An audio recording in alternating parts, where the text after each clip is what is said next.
Даден е правоъгълен триъгълник АБЦ, ъгъл Б прав. От точка П е спуснат перпендикуляр към хипотенузата АЦ. Пресечна точка М.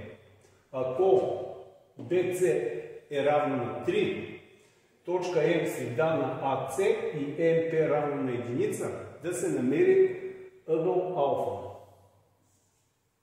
С такава интересна задачка ще ви запозная днес. Преди да започнем с решението на задачата, ще ви помоля да се подпишете на канала, да дадете един лайк за развитието му.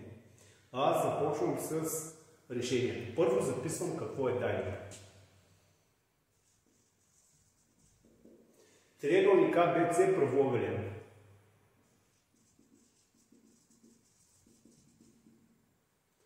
Точка М среда на АЦ.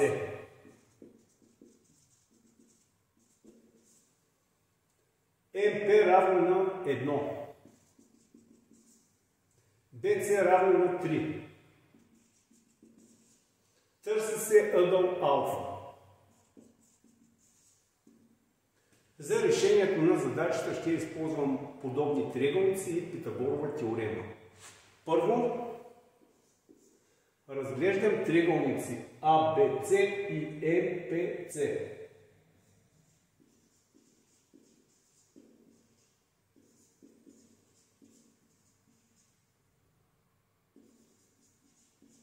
Какво можем да кажем за тях? Имат по един общ ъгъл, ъгъл С.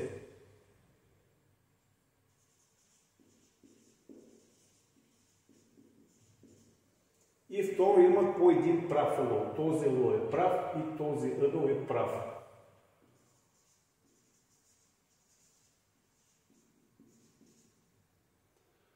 От равенството на двата ъгъла следва, че по първи признак триъгълниците са подобни.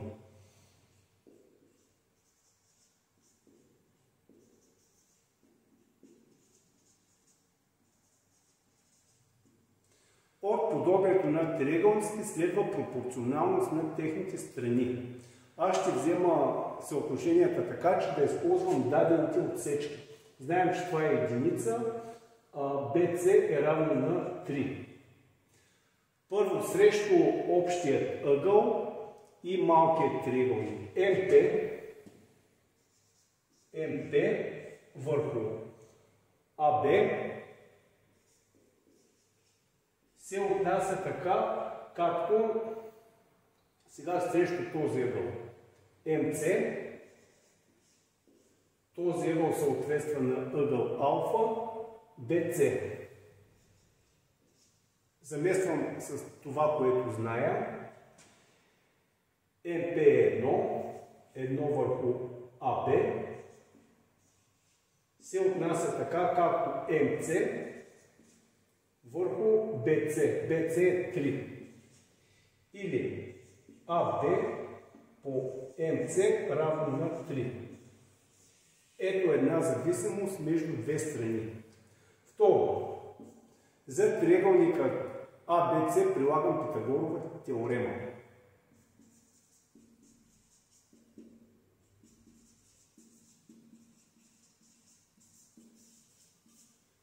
Тя гласи, сборът от квадратите на катетите е равен на квадрата на хипотенузата.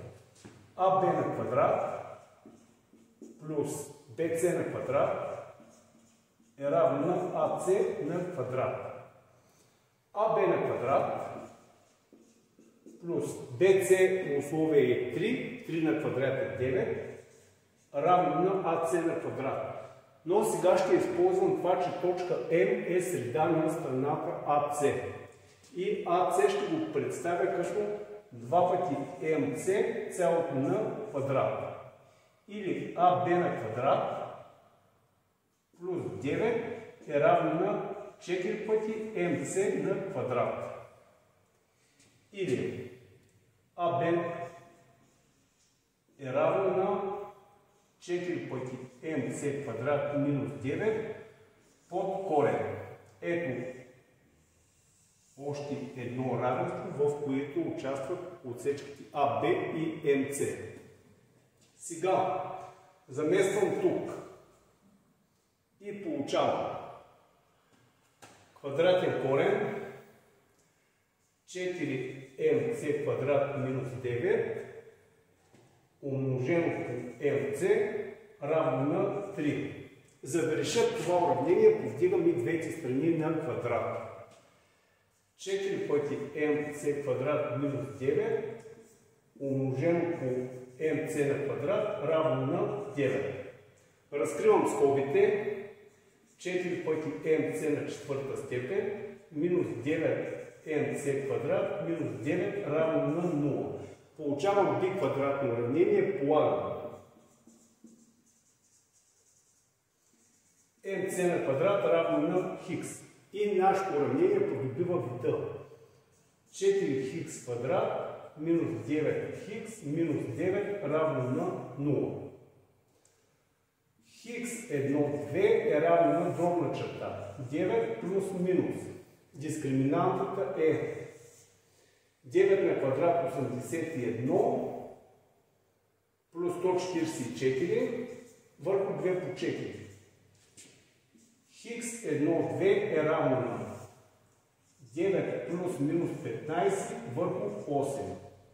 Знакът минус няма да го взема, защото става въпрос за дължини на отсечки, а те винаги са положителни. Следователно вземам само знака плюс.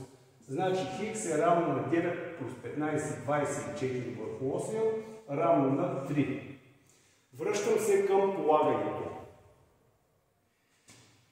mc на квадрат равно на 3 или mc равно на корен 3. Намерихме дължината на тази отсечка. Корен квадратен от 3. Следователно, цялата хипотенуза AC е равна на 2 по корен от 3. Защото точка М по условие е среда на хипотенузата. Сега за триъгълник ABC синус от алфа е равна на срещу лежаща тет върху хипотенуза на BC върху AC. Синус от алфа е равна на BC е 3 върху AC е 2 корен 3. Съкръщават се и става корен 3 върху 2. Кой е този ъгъл, на който синус е равен на корен 3 върху 2? Този ъгъл е 60 градуса. Следователно алфа равно на 60 градуса. Това е решението на задачата. Благодаря ви, че догледахте видеото до края.